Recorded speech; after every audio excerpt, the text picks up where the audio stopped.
এই সমাজ দুনিয়া ছেড়ে চলে গেলেও স্বাধীন হবে না। এটা ওর মৃত্যু নয়, এটা সারা বাংলাদেশের মৃত্যু।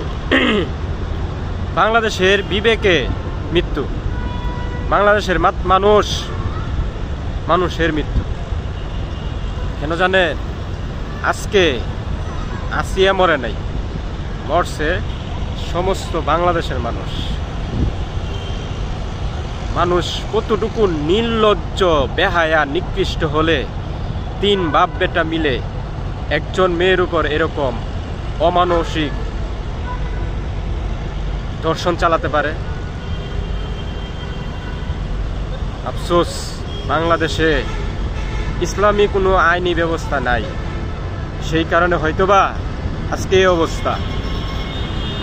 প্রকাশ্যে যদি দুই একটা দর্শকের মৃত্যুদণ্ড দেওয়া হতো তাহলে ধর্ষণ একেবারে কমে যেত। কিন্তু কি করছে বাংলাদেশের এই পর্যন্ত যত সরকার আসছে, সকল সরকারের এই পশ্চিমা নীতি অনুসরণ করেছে। মুসলমান দেশ হিসাবে কোনো আইন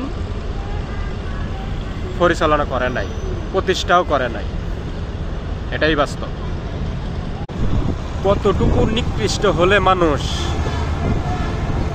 বাপ পুত মিলে ছোট্ট একটি শিশুকে ধর্ষণ করতে পারে? দুঃখের বিষয় হলো সেই শিশুটি আসিয়া মারা গেছে, উনি আর নাই।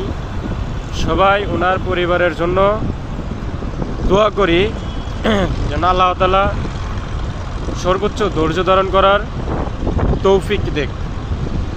আমিন।